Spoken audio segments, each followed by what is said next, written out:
All right, welcome. So, good morning, everyone. Good morning. So today we're going to be talking about hidden Markov models. So it's sort of building on what we talked about last week in terms of both algorithmic fashion of the dynamic programming aspects, but also on some aspects of sequence alignment that will resurface here.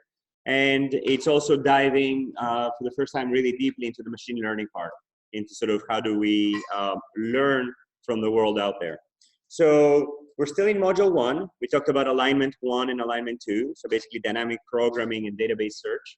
We learned about this amazing way of turning exponential size problems into their heads, sort of this geometric interpretation of traversing a matrix rather than aligning all the combinatorics of different sequences. And then how we could take this exponential space, condense it, search it really, really fast. This is going to come up again today. So again, today, the solution space is going to be humongous, and we're going to be able to solve that really, really fast thanks to dynamic programming. The other aspect that we're going to be dealing with is learning from a world of data out there, and then inferring from that world of data into a world of hypothesis and modeling. And we're basically going to learn about how do we model classes of elements. Last week, we talked about how to find the similarities between pairs of sequences that clearly come from the same common ancestor. But today, we're going to be talking about sort of, even if these elements are not directly related to each other, if they simply belong in the same class of elements, how are we going to be able to model that? And that's going to be very helpful throughout machine learning, not just in computational biology, but in any field. How to model a class, how to recognize members of a class, and how do we apply this for genomics? So gene finding, conservation islands, CPG islands. So a lot of the lecture today and on Thursday is going to be about sort of the computational framework that allows us to deal with observations and inferences. And that nomenclature is pervasive in machine learning. So we've basically learned how to align sequences to other sequences. We've done sequence alignment of 2 pairs of sequences that we know are related. Rapid string search of basically hashing things using the semi-numerical interpretation, and how to search for something really fast. In the comparative genomics section, we're going to deal with alignment again. We're going to talk about evolutionary signatures, about patterns of evolution. If you tell me how you evolve, I'll tell you what you are, and identifying conserved elements through evolution. And we're going to talk also about whole genome assembly and alignment and duplication of sort of taking alignment beyond just the pairwise to everything against everything and collapsing it all together. Your first problem set will be due next Monday evening at 8 p.m. And then included in that is also project planning. So this Friday, we will have our first mentoring session, or maybe it's next Friday. Who is available on Fridays at 4 p.m.? Raise your hands who is available on Fridays at 4 p.m. Awesome, so most of the class. And who's absolutely not available on Fridays at 4 p.m. What are some of your conflicts? I see. Okay. Okay, so there's no specific class that overlaps with this. So we're not going to have them every time, but we will have them quite often. So there's about 5 mentoring sessions this term. So I don't know if you guys can make other arrangements for those times, or maybe you could come for half an hour here, half an hour there, or something like that. We'll figure it out. But those mentoring sessions have proved to be very, very helpful. They're optional, but they're extremely helpful for, for your project. All right, so goals for today. And by the way, last Friday, the reason I didn't hold office hours is that I ended up going to California. So I wasn't that flight at 6 a.m. But we will have office hours, and we will also have a mentoring session this week.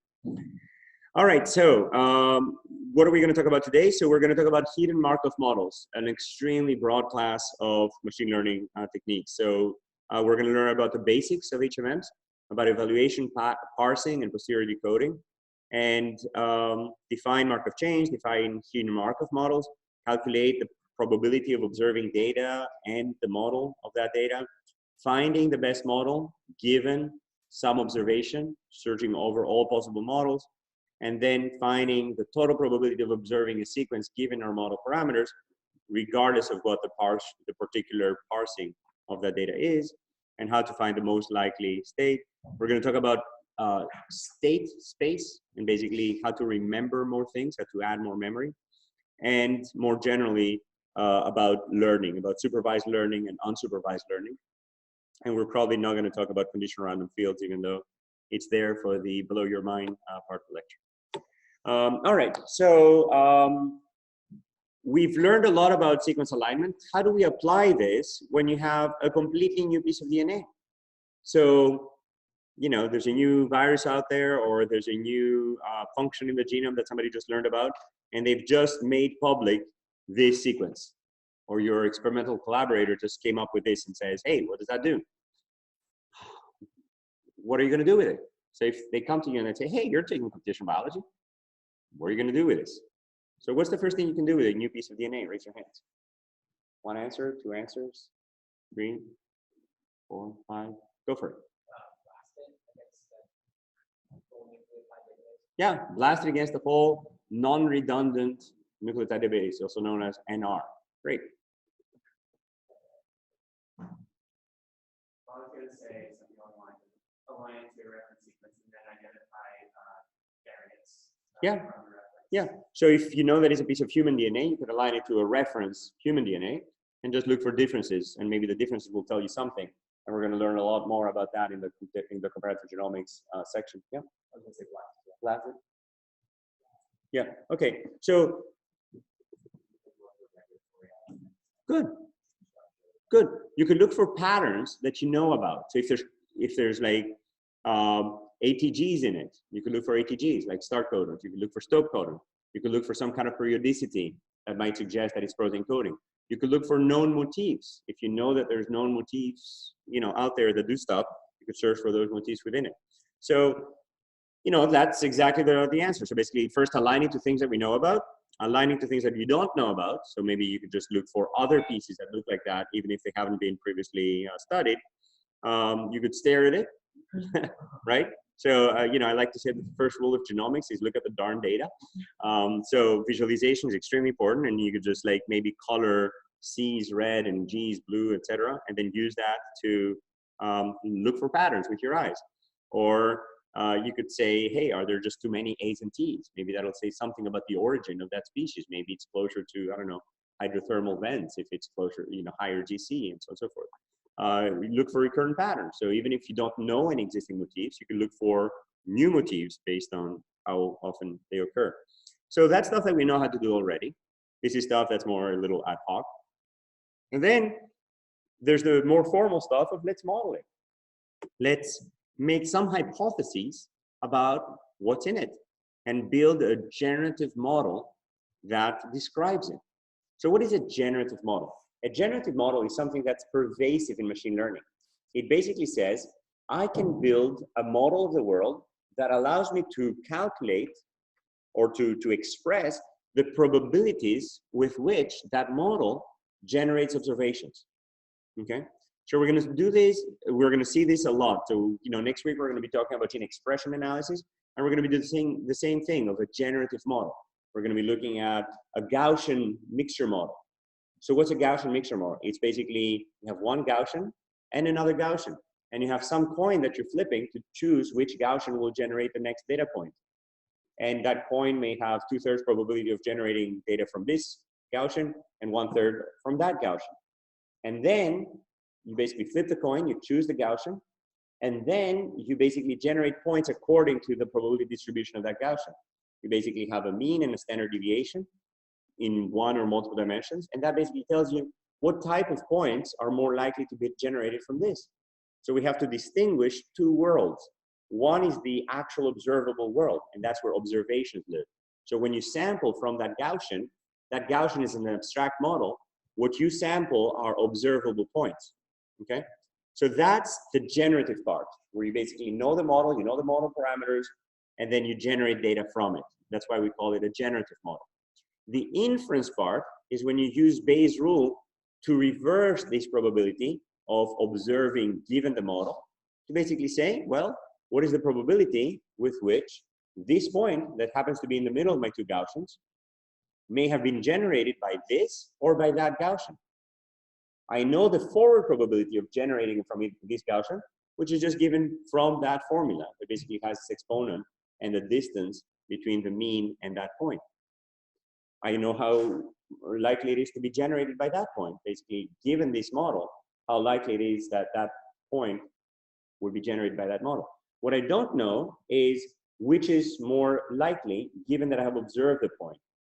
So basically, it's a model comparison. So that's what all of this framework will allow us to do. We're going to base ourselves on this foundational Bayes rule that basically allows us to express a forward probability given a reverse probability and vice versa, to basically describe the world and make inferences about how likely it is that things generated objects in that world.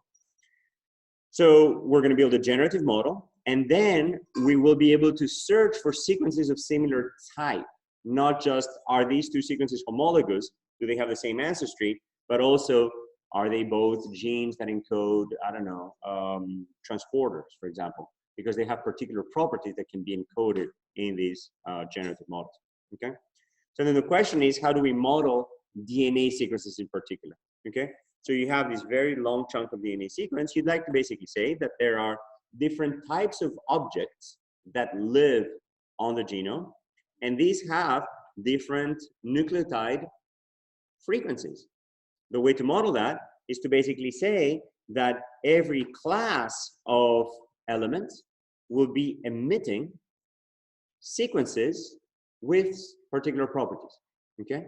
So every type of function will have some underlying nucleotide composition, trinucleotide composition, motif frequency, alignment, properties of conservation, and so on and so forth, okay? Or you could go to DNA methylation patterns, histone modifications, etc.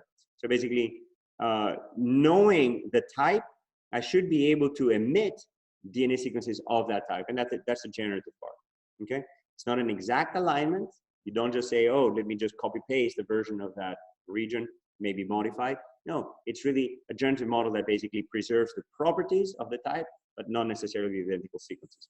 So that's problem number one that we're going to be looking at in machine learning in general, how to emit instances of a particular type, and that's the generative part. The second one is the ability to recognize DNA sequences of a certain type, to basically guess the hidden class or the hidden state of that generated that sequence, okay? So the question is, what hidden state is the most likely to have generated my set of observations? And the goal will be to find the set of states and also transitions between the states that generated a long sequence. Why do we care about transitions? Because in the genome, things follow each other in a particular way. Similarly, in life, things follow each other in a particular way. You don't see snow right after a super hot summer day. Well, you do in Boston. But I don't know if you guys were here. There was this amazing January where we had an 80-degree weather day, and then the next day it's humongous snowstorm, and then 2 days later it was 80 degrees again. So yeah. Anyway, so weather is a terrible example for Boston, but for example, if you're driving on the road, you're not going to see first, I don't know, first a tree and then intersection right behind the tree. No, usually you're going to see them in some particular order. So when you build self-driving cars, you basically build models about the sequence, the patterns in which you can observe things in the world. And that sort of tells you something about the world that you live in the same way with language. So it's very rare to hear a series of consonants without any vowels. My student's teacher has 2 consonants, both like 4+ letters in Scrabble, a single vowel, and another 4 consonants.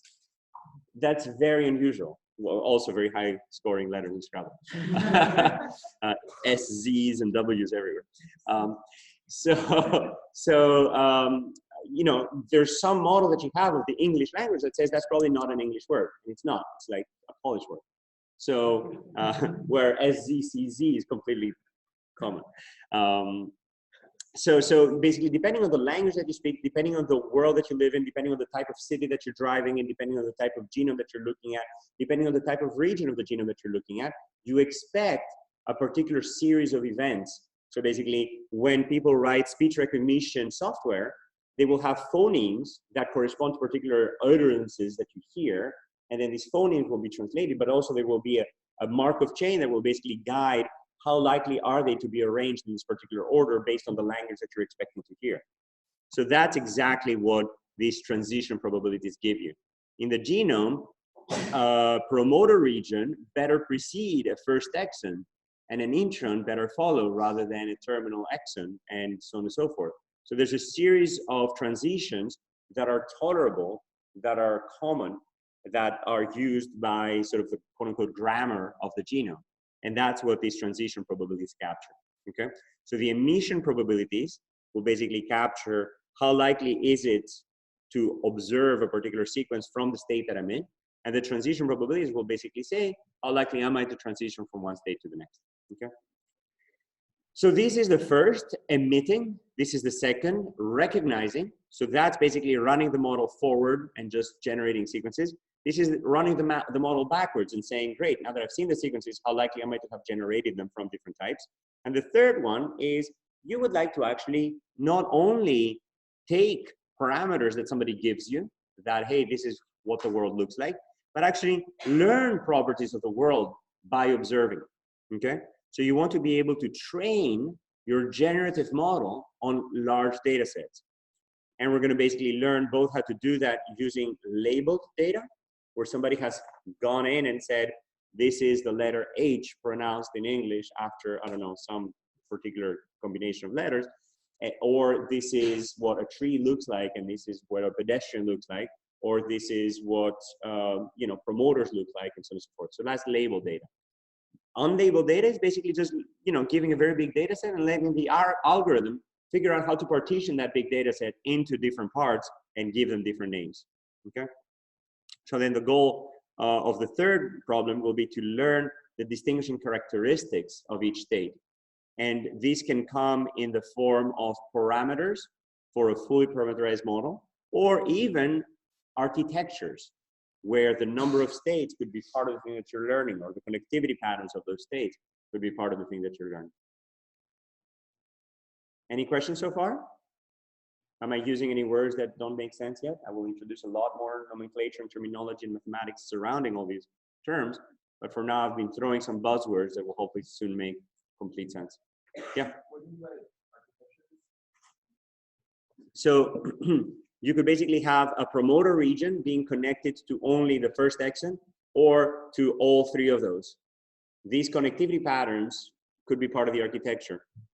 In a neural network, it could be the number of layers.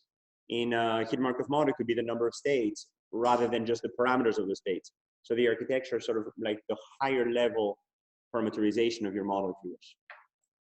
Great question. Any other questions? All right. So why do we even do that? The reason is that, number one, biological data is noisy. So when we observe some data set, there's a small chance that the variation or the difference is actually due to experimental noise or biological noise, or you know, just an unusual environmental stimulus that basically led to the system responding in a different way. The second reason is that probability actually provides a calculus. It provides a framework, a toolkit for manipulating these models and manipulating that uncertainty. And related to that, we're not just limited to yes/no answers. We don't just say, oh, yeah, that's a gene, or yeah, that was clearly, you know, a bad word that this person just said. No, I have some priors to know whether that person is likely to say a bad word. And if they say something that sounds like a bad word, I'll be like, excuse me? Because basically the model says, well, I don't have enough confidence to say, you know, that. But basically, if the sound is completely clear and my prior is not fighting against it, yes, I will say yes. Pretty clearly, that person said so and so. And there's many, many different computational tools that are based on probabilistic models. So this is the first exposure in this class to them, but we will see many, many more. And the specific tool that we're going to be working with is Markov chains.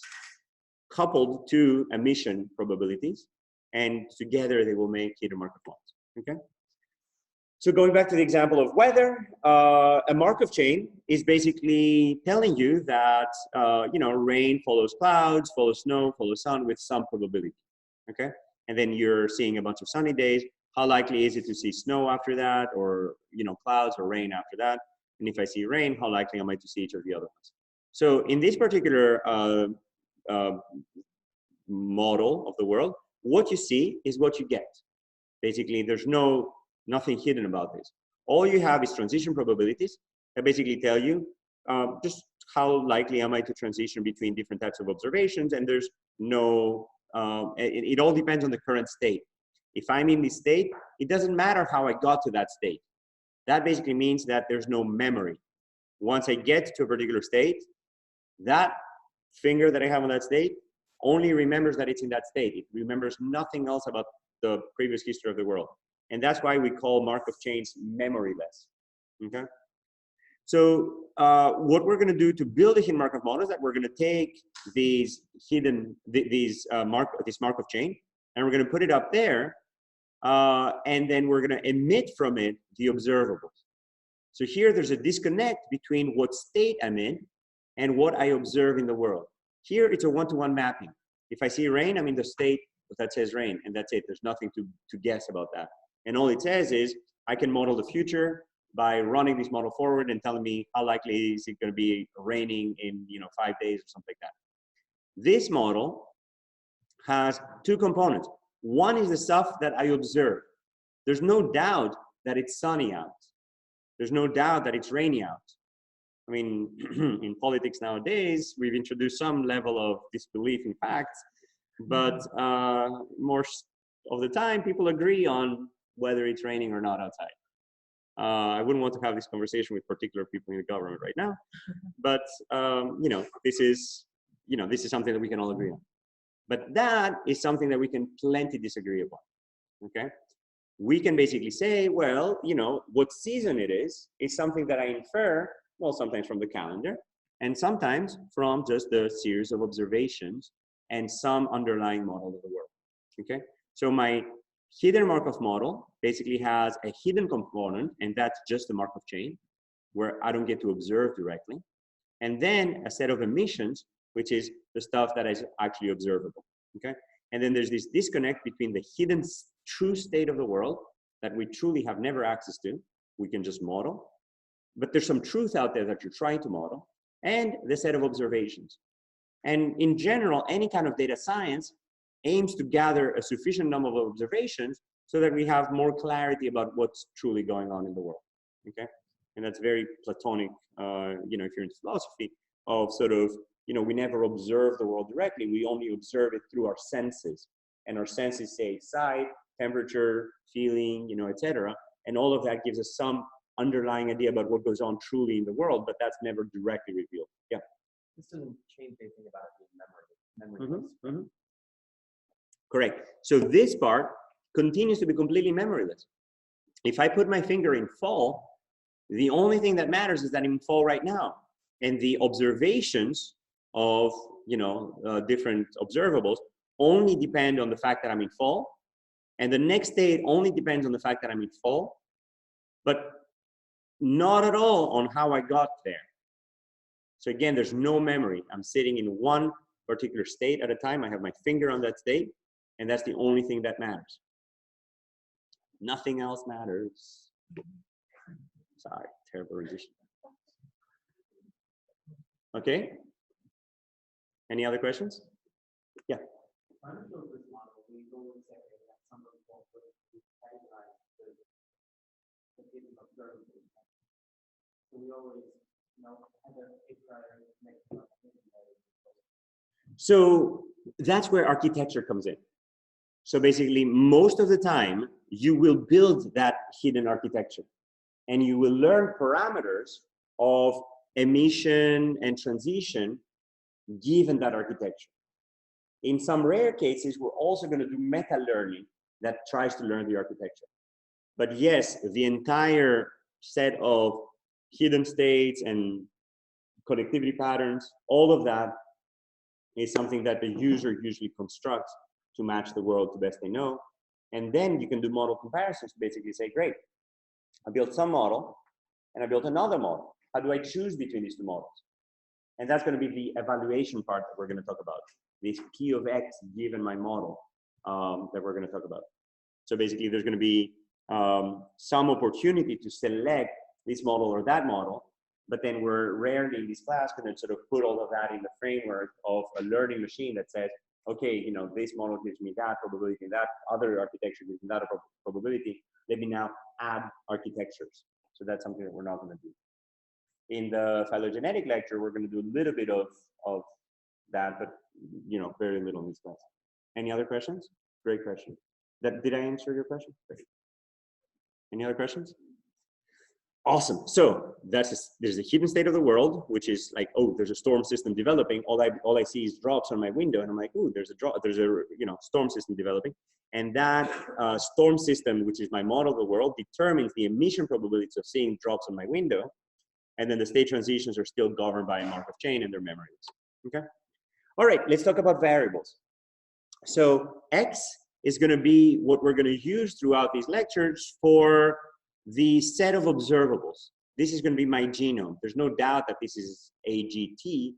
The only thing that's in doubt is this a promoter? Okay. So my sequence of observables are going to be X, and they're going to be indexed by I. And you can think of I as either the time step in time series data or the position on the genome in sort of linear data, or the position in the text, or the position in sort of someone's speech, or in a video, or where I am on the road, and so on and so forth. Okay, so that's XI. That's the current observable state of the world. And then there's a hidden path using the Greek letter pi, which basically tells me what is the hidden state at that position. Okay. So we're going to have two set of, so basically we're going to have the vector X of the sequence of observations, the vector pi, which is the hidden path. And we're going to have a transition matrix, AKL, which basically gives us the probability of going from state K to state L, regardless of what's observed. This only depends on the current state K. Doesn't depend at all on what gets emitted from state K. It doesn't depend at all on what's behind or in front or anything. It's memoryless. This K to L only depends on the fact that I'm in state K. And every time I'm in state K, I will have exactly the same probability of transitioning to state L. Sounds good? And then I'm going to have an emission vector E that governs the probability of observing each of the characters in my alphabet. So range, no, etc., or tree, pedestrian, other car, etc., or A, G, C, T, or conserve, conserves, not conserved, etc. Okay, so this is the probability of emitting any of the symbols in my alphabet from a given state. Again, the system is memoryless. If I put my finger in fall, this emission probability only depends on the fact that I'm in state K. It doesn't depend on anything else. Okay, so that EK.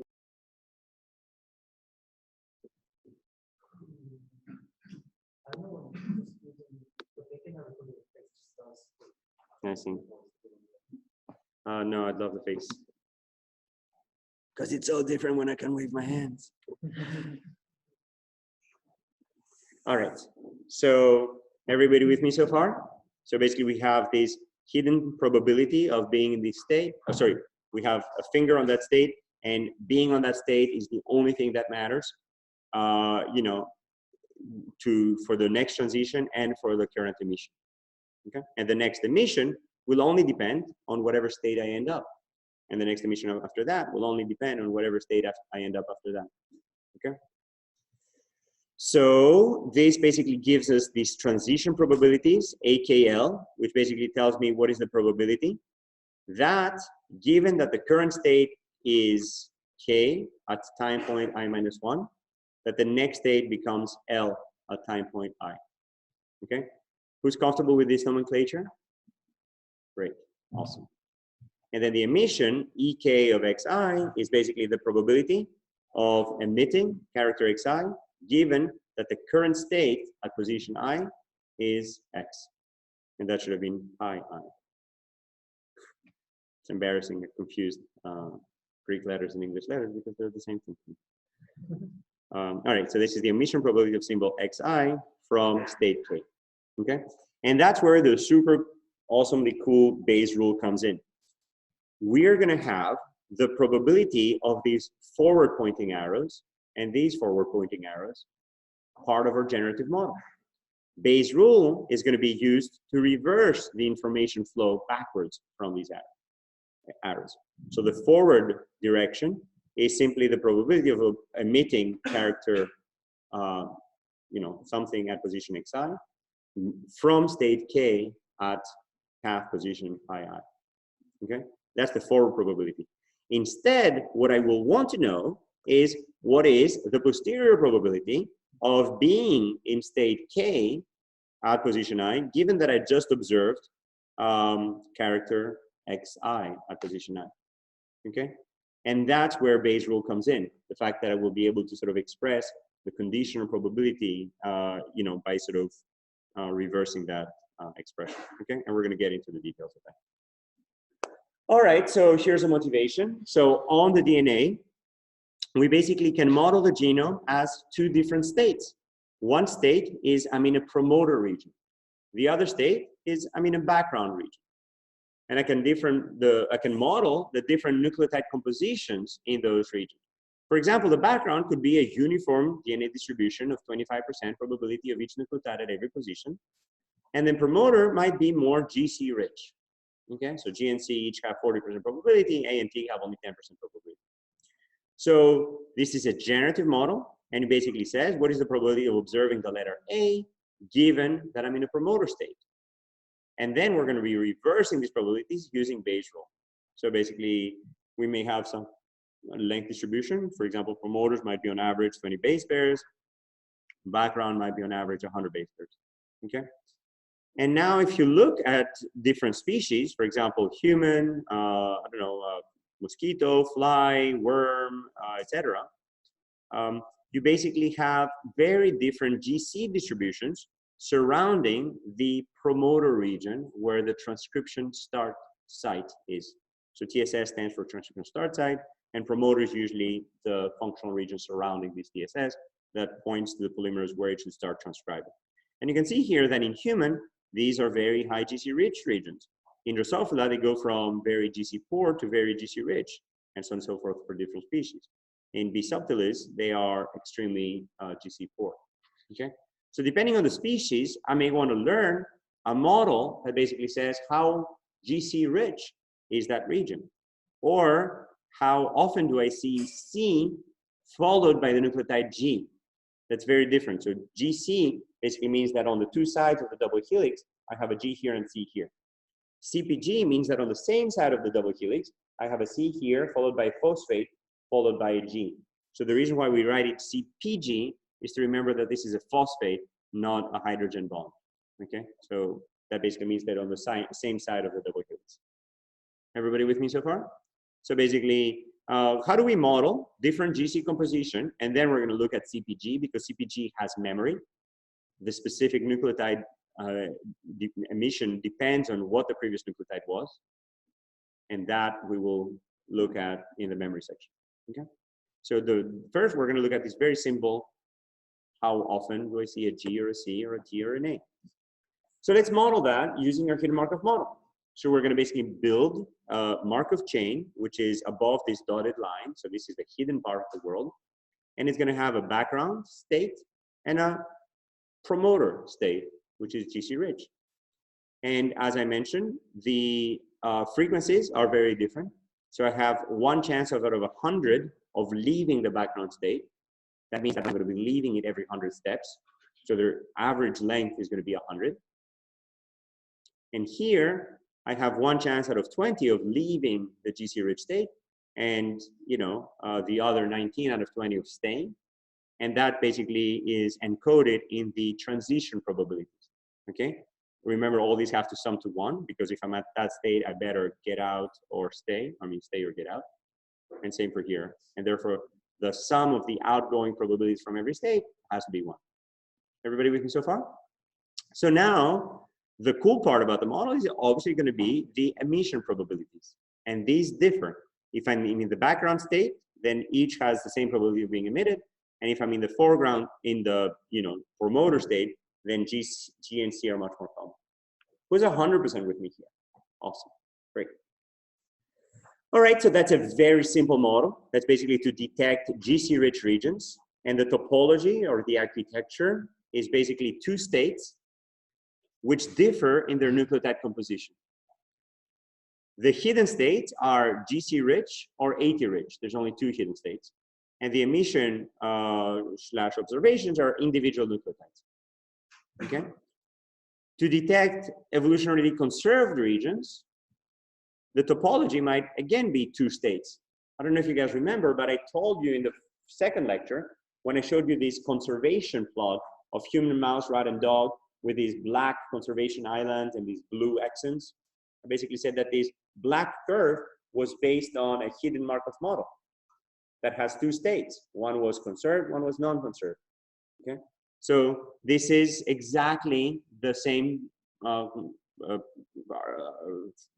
tools that we're looking at today. So basically two states, and they have different conservation levels. What do I emit? I emit the level of conservation. And what are the hidden states? Conserved or not conserved. Okay. Or I may build a system for detecting protein coding exons. And then the two states might differ in their trinucleotide composition. As you mentioned earlier, you could look at the trinucleotide frequencies. The two states could be coding exon or non-coding, intergenic or intronic. And then the emissions could be triplets of nucleotides. To detect protein coding conservation, the two states may have different evolutionary signatures. One of them could be coding exon conservation. The other one could be non-coding exon conservation. And then the emissions could be both the nucleotide triplets that basically tell me something about the frequency of different codon pairs, codons. And then the conservation level, which basically says, what is the pattern with which they're conserved. Or I may be able to detect protein coding gene structures. So detect the promoter, the start, the first exon, the second exon, the third exon, the introns in between, the terminal exon, the forward strand, the reverse strand. So here I might need 20 different states.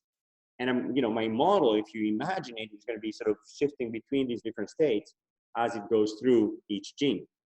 And they may have different composition, conservation, specific structure, etc. And then the hidden states could be the first or last or the middle exon, the untranslated regions before and after the coding part, the intron, the plus or minus strand, and so on and so forth. And then the emissions are going to be codons or nucleotides or splice sites to basically transition between an exon and an intron. I may have to go through a specific set of nucleotides that is always the splice site, for example, which is GC18, for example, or GCAG, sorry, which are the donor and the acceptor sites. And then another one might be to detect chromatin states.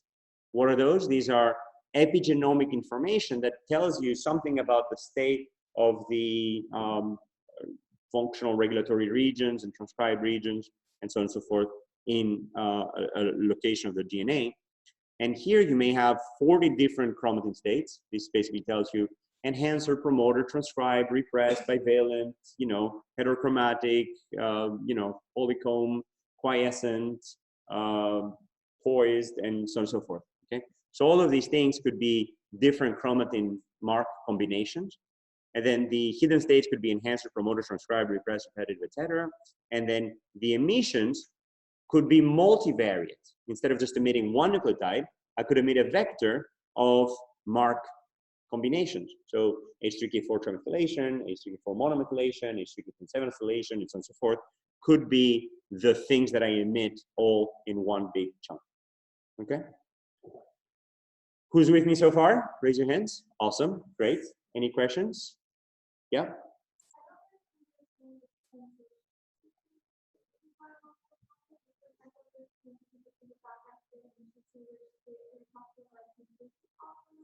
This is such a great question. Thank you so much for asking it. So as I walk through the genome, I annotate different nucleotides as being promoter, promoter, promoter, promoter, background, background, background, background. I basically had the same state that I was in, going back and forth each time to promoter, promoter, promoter, promoter.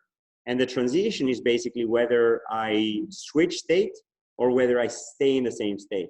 So that's basically what happens in the hidden part of the world.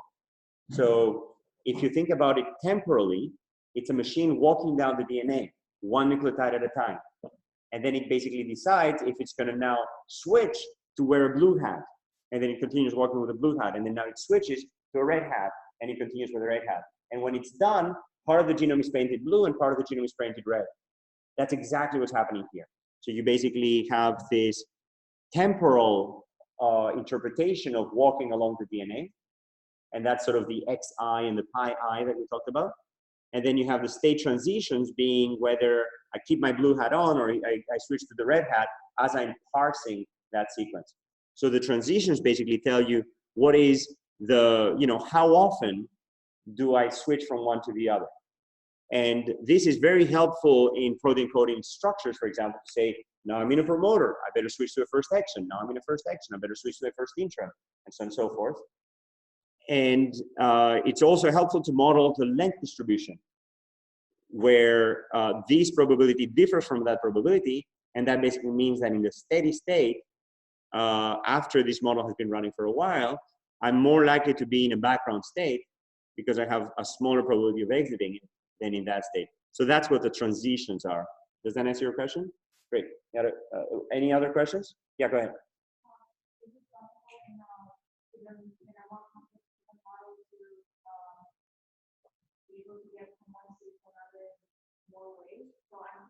Yeah, absolutely, absolutely. Yes. So now we have only two states.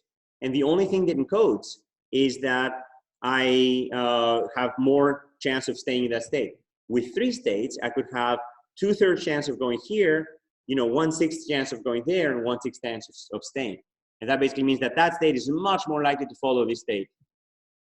And we'll see that in the, chromatin states, for example, I will be much more likely from an enhancer state to go to another enhancer state than to go into a promoter state. So this is exactly how the particular patterns that we see of sort of different types of elements following each other works, by basically having different probabilities associated with the frequency with which different states follow each other. Does that answer your question? Go for it. When you read the DNA model, is there any kind of value of the limit probability where you're saying the probability that under this value, so I'm going to enter the state here? So yes, you could encode really unlikely events by making them very, very low probability, and then the score, the penalty that you will get for making this cross will be very, very high. But most of the time, we're going to be parsing the entire, all of the time, we're going to be parsing the entire sequence. So there's not going to be any end state. You could have an end state that basically says, thou shalt not exit from here. And that's okay, because the model will want to parse the entire sequence, and it will only enter that state at the end, because the cost will be infinite to enter that state and to not be able to exit it.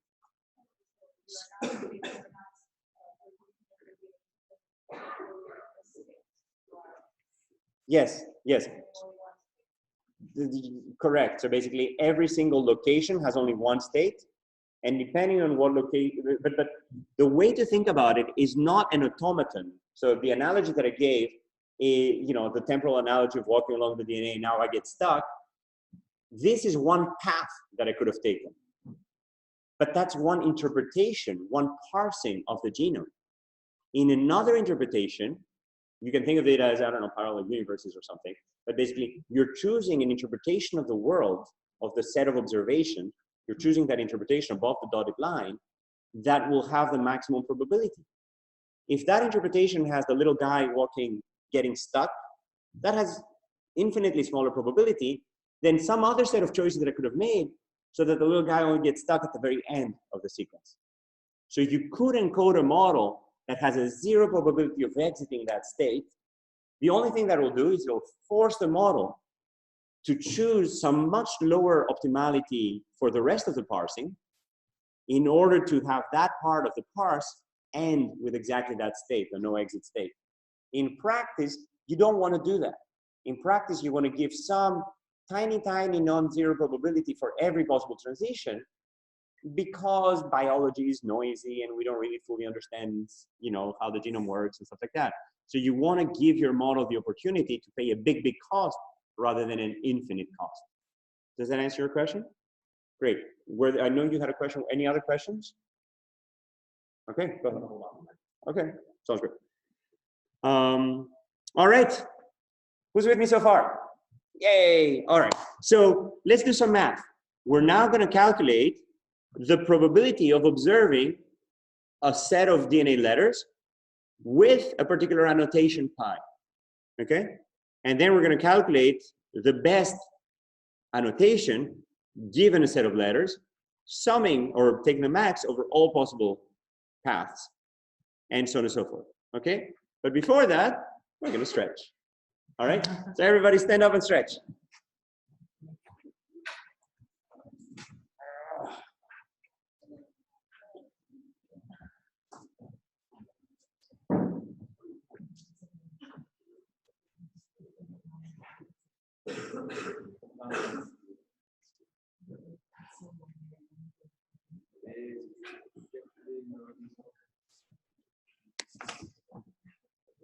All right. How's everybody feeling? Better? Yay.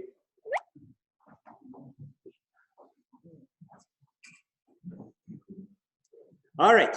So here's what we're going to do. We're basically going to take that whole framework and learn how to score, decode, and learn. What's scoring? That's basically running the model forward. Basically, we know the full parameters of the model, we know the path, and we're just simply saying how likely is X.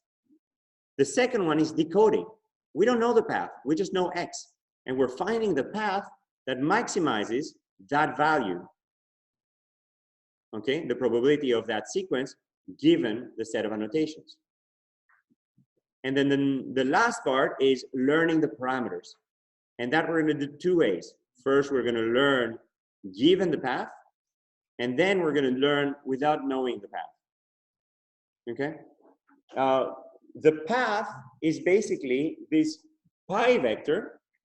So we're going to think of it as either the hidden path of blue and red hat wearing states, or we're going to think about it as the parse of my sequence into enhancer, promoter, or tree, intersection, pedestrian, or O, A, G, etc. And that's what the path is. Everybody comfortable with what the path is? Raise your hands if you're comfortable with what X is and what the path is. Yes? Who's not comfortable? Okay, perfect. Great. So basically, scoring is basically we're given the path and we're given a set of characters, and we're simply saying, well, how likely is it that this set of characters and that path is, you know, what's actually happening. The second one is we're going to find the best path, the best parse, the best interpretation of the world given a fixed X by summing over all of these paths, and then we're going to find this pi star. And then the last one is learning the parameters given a known annotation. So we're going to maximize over all possible parameters lambda given this. Or you could do an unsupervised learning where you don't know the path, so you're maximizing over all possible paths.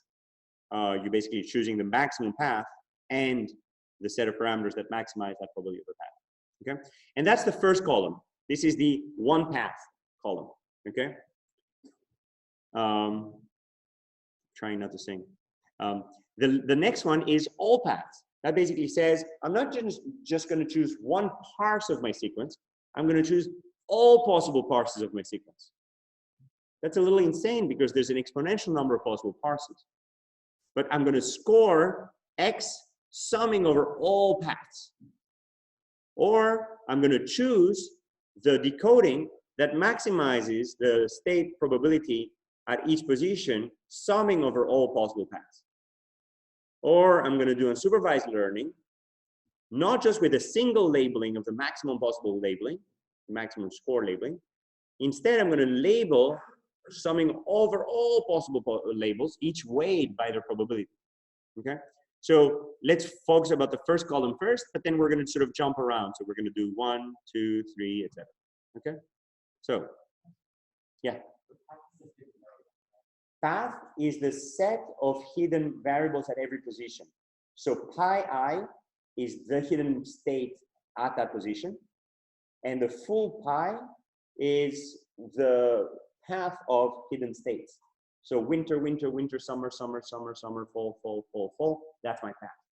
My observation is sunny, sunny, sunny, rain, rain, sunny, rain, sunny, rain, sunny, rain. But even though I'm going sunny, rain, sunny, rain, sunny, rain, I'm still in spring, spring, spring, spring, spring.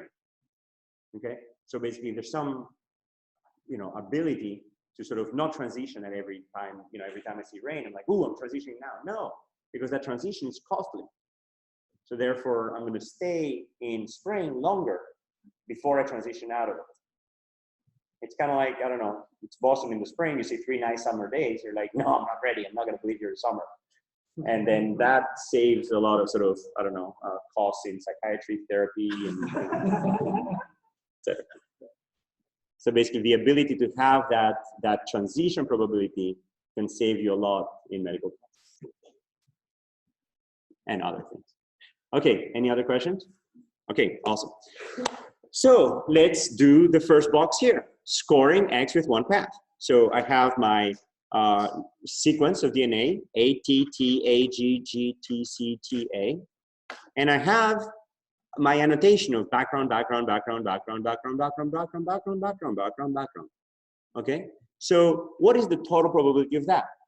It's basically the joint probability of observing this sequence X and the specific path B, B, B, B, B, B, which is the, that, and the sequence that, which is the joint probability P of X, comma P, which is the probability of observing X given the path and the probability of a path times the probability of the path, which is basically nothing more than, say, the start probability, which is, I don't know, 0.5 or 0.4 or something, times the probability of observing A given background, that's 0.25.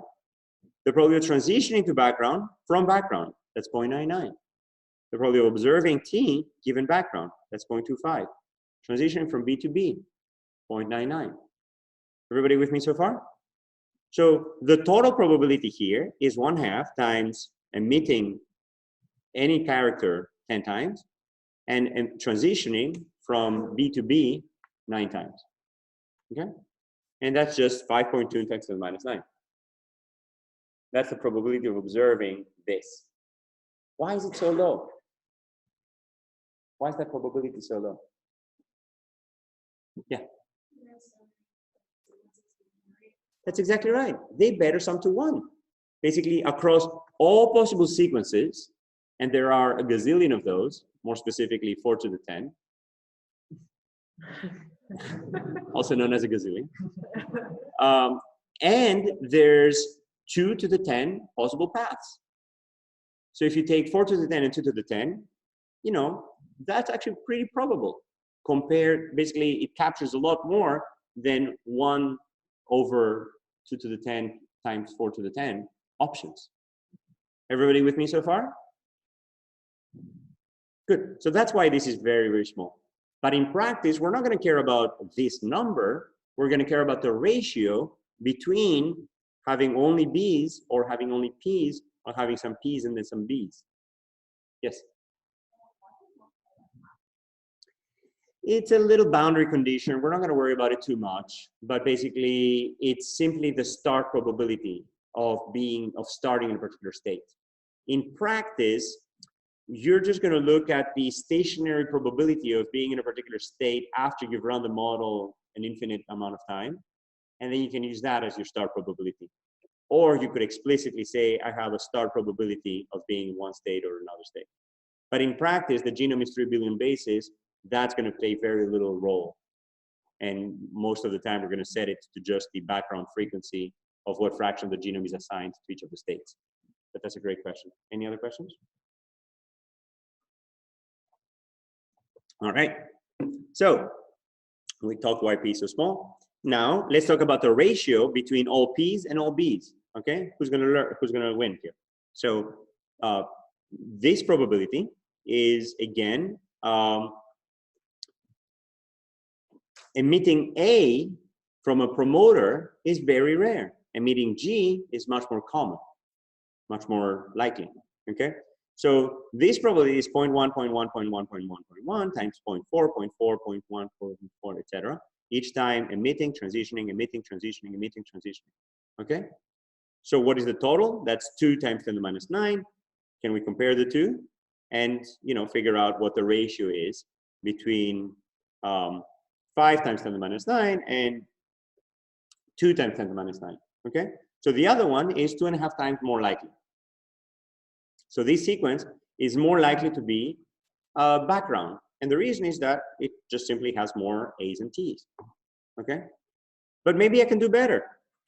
Instead of having all background or all promoter, maybe I want to parse the AT rich with background and then the GC rich with promoter. Right? Who thinks that's a good idea? Raise your hand. It is a good idea. So what is the probability of that? We basically have 1/2 times, the start probability times emission, transition, emission, transition, emission, transition. Okay? So yes, it's a good idea, but who thinks it's actually going to be better than the previous models? Okay? I see some people shaking their hand. Who thinks it's going to be worse than the previous model? Okay, great. So why? So if you raise your hand for it's going to be worse, why is it going to be worse?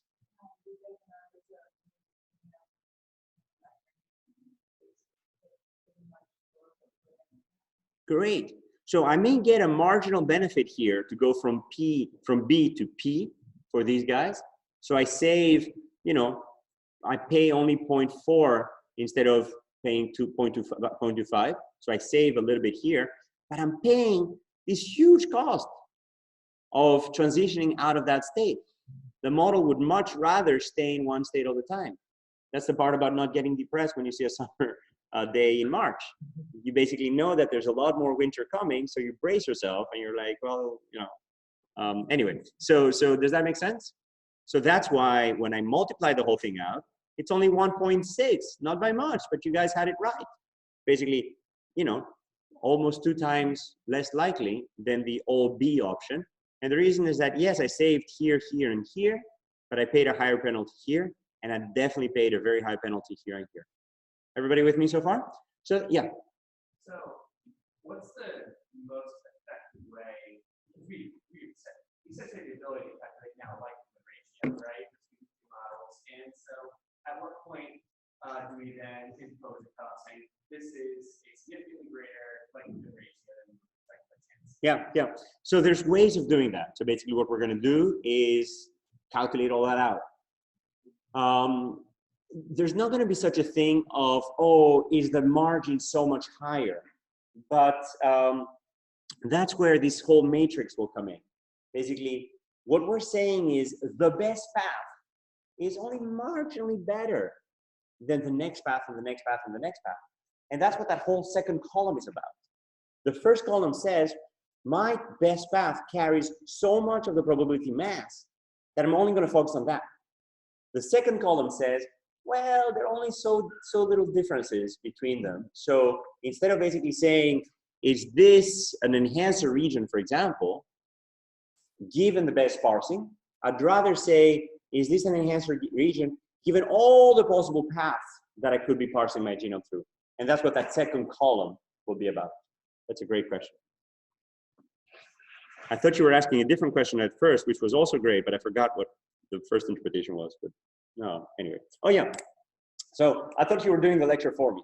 And so I'm going to repeat your question as if you were asking me to move the lecture forward, which is great. Great. I can now calculate every probability for every possible path, right? So why don't I just exhaustively enumerate all possible paths, calculate the probability for each of those, and then choose the best path from that, right? Genome is only 3 billion bases long. What's 4 to the 3 billion? Ah, come on. I should be done soon. Yeah, this is a super gazillion, also known as a Google. All right, so great. So we could basically score every single freaking path, but instead what we're gonna do is choose the best path over all possible paths, okay? So that's what we're gonna do now, okay? This is kind of cool. We know how to do it. Multiply, multiply, multiply, multiply, and then sometimes compare. This is choosing the best path by taking the maximum over all possible paths of exactly that number that we just calculated. And how many such paths are there? An exponential number. How fast do we want to do it? Polynomial. What are we going to use? Great question.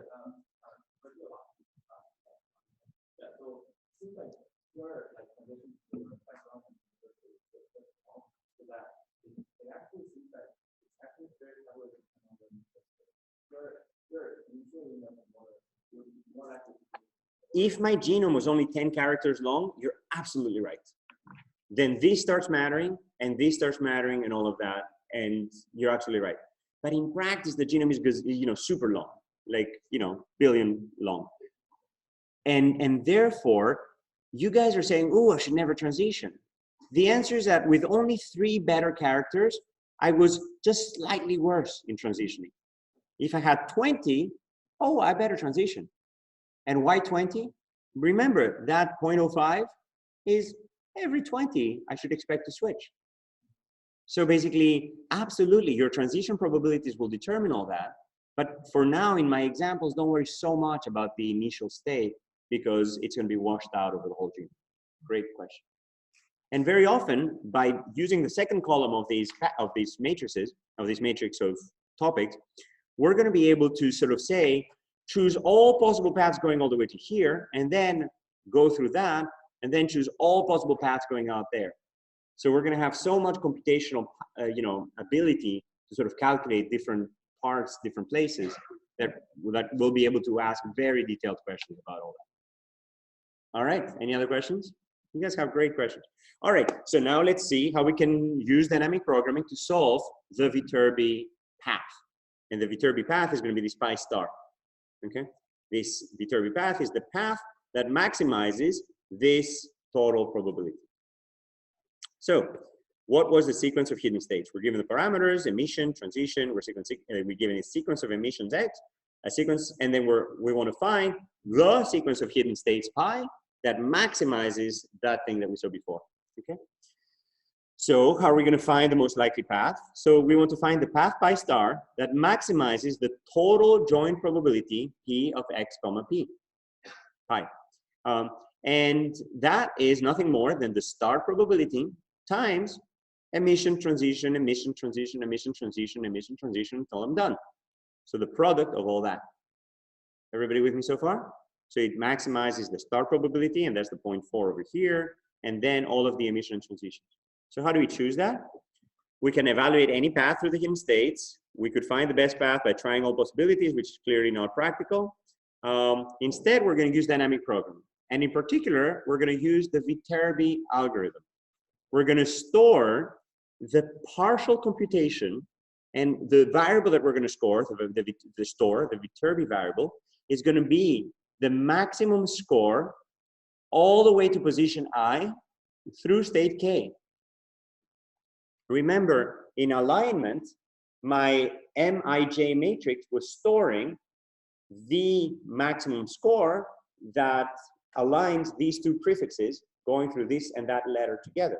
Here is going to be exactly the same thing. The Viterbi variable at state K in position I is going to be the probability of the most likely path through state K at position I. Okay? So that's going to be that Viterbi variable.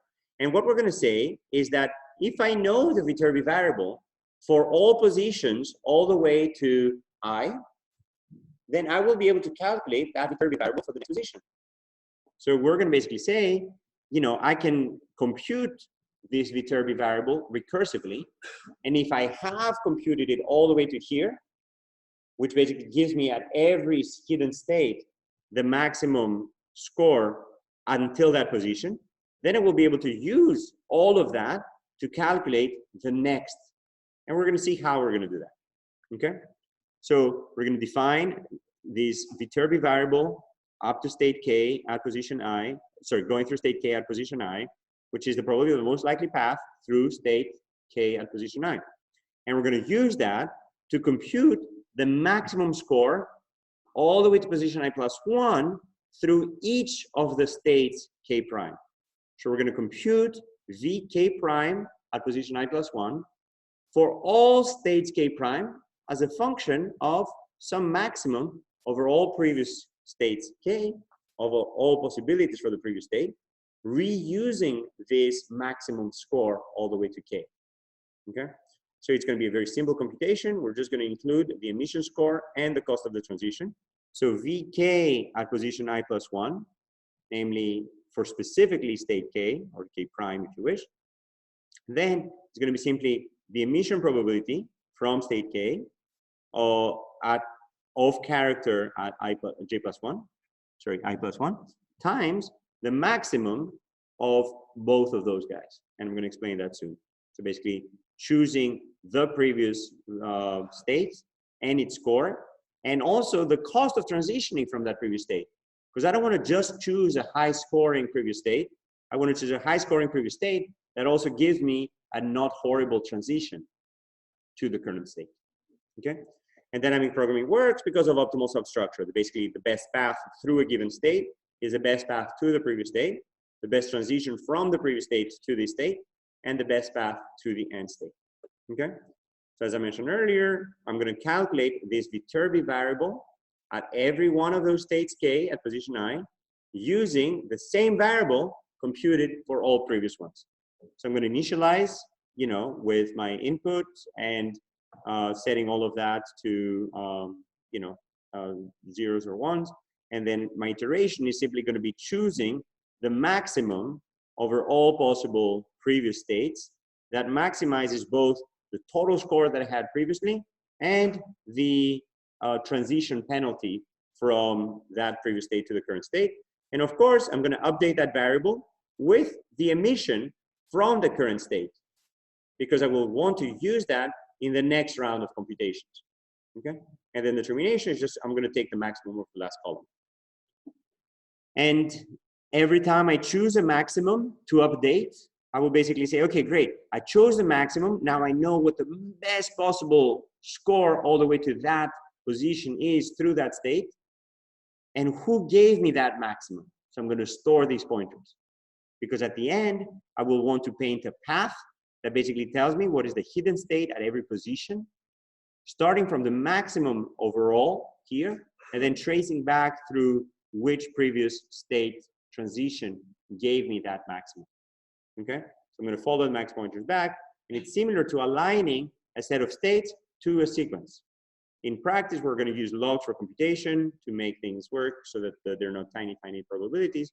And the runtime is going to be k times n, things that I'm going to have to compute, times k, which is the number of things that I'm using to compute any one of them. Okay, so k n squared, k squared n. Okay?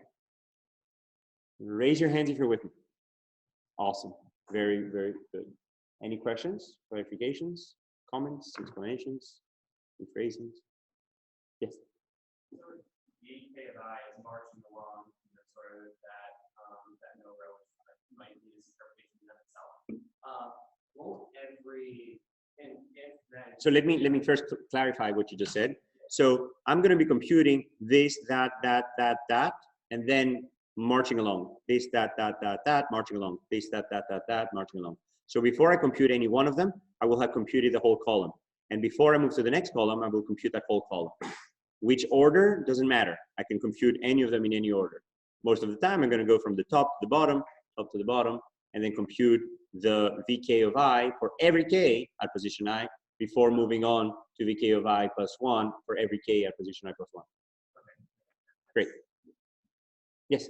So in this case, like, since we're trying to find the optimal, the most probable path, would it be like a two-dimensional kind of matrix where you have some set of possible like faces that are appearing at each point, and then The 2 dimensions comes from the fact that we're aligning at every position some state. And I'm already done.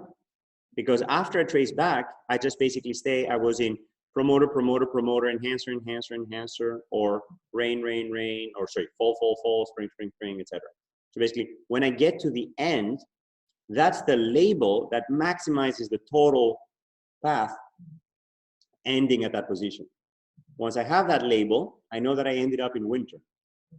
I'm going to now trace back and say, oh, winter, winter, winter, summer, summer, summer, summer, fall, fall, fall, fall, etc. Tracing back. These are great questions. Anybody else has questions? All right. So, so how do we actually compute it? So, as I mentioned earlier, at every position, we want to maximize that total score. And that total score of being at that position and emitting that is basically the maximum score that I could have obtained in the previous position times the transition probability times the emission probability. And how do I choose the maximum? Well, I choose the maximum over all possible previous states, which is that score, which I've computed previously, and the emission, and that's sort of the thing inside the maximum. So I'm searching over all possible previous states, and this gives me the the maximum at the current state, at the current position, and this is the maximum over all previous states j at the previous position I minus 1. Okay, sounds good. All right, so this guys have to learn something. Great, awesome. So now this was Viterbi decoding. This was basically finding the path that maximizes that probability. What if I wanted to now instead score the total probability over all possible paths? So that is basically summing over all paths this exact same operation. So I know how to choose the maximum over all paths. I can now do the sum over all paths. Okay? So that's basically evaluation. How well does our model capture the world? Okay?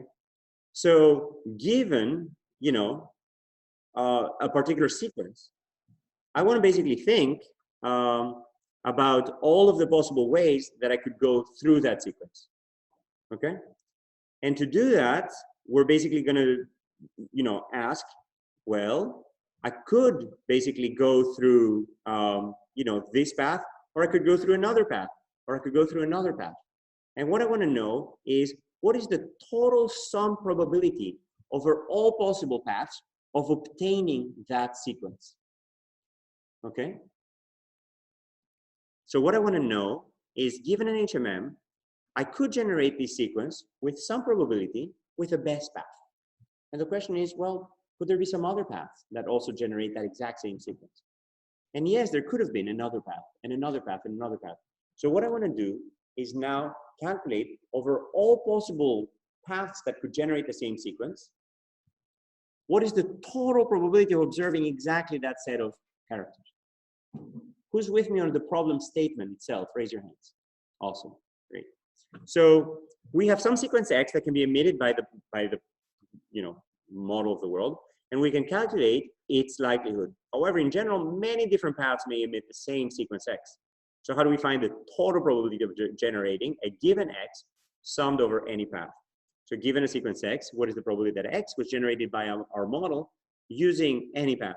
And that's P of X, which is the sum of all paths of P of X comma pi, which is the sum of this conditional probability of observing X given the path times the probability of that path, which is kind of cool. It basically says that we can weigh all possible paths, each according to its probability, okay? And that's again summing over an exponential number of possible paths in polynomial time, and we're gonna use dynamic programming. So what we're gonna do is use dynamic programming and calculate a variable, which is gonna be the forward variable. That forward variable will give me the total probability over all paths that end at that state j at position I. And then if I have calculated this forward variable for every one of the previous states, I can reuse that computation to calculate that forward variable again for the next time point. How? by basically saying, well, I'm going to sum up the total probability to arrive there times the emission probability, sorry, the transition probability, plus the total probability of getting there times the transition probability, the total probability of ending there times the transition probability, and to that sum, I will just add the emission probability here. Everybody with me so far? So it's exactly the same computation as before, only instead of a max, we have a sum. We're basically summing that total probability flow going through each of the previous states, and then using all of that to calculate the next one. So we're reusing our computation. That's how we end up with the polynomial time algorithm to solve through an exponential number of possible paths and sum them all up. Yeah. That's the next section. We're going to learn how to infer those. But for now, these are given to us in tablets from a great mountain. Came from a cloud computer. All right. So that's the forward algorithm. We basically initialize, we sum throughout, and we terminate at the end. And at the end, we basically have the total sum ending all the way at the end. Okay. So what we talked about is, first of all, the overall framework of the HMMs. Then we talked about how to score the total probability of observing that sequence given a single path. Then how to choose the best path, taking the maximum over all possible paths in polynomial time. And then we show how we can score the total probability summed over all paths of that model. Okay, so on Thursday, version 2, we're going to learn how to do posterior decoding, which is choosing at every position the best hidden state, regardless of whether it's a consistent path or not. So basically, that's choosing the pi hat, the path, which at every position chooses the hidden state that maximizes the total probability over summed over all paths. And then we're going to learn how to do learning, both supervised and unsupervised. Sounds good? Awesome. Great. Who feels that they've learned something today? Yay. Awesome. See you guys on Thursday.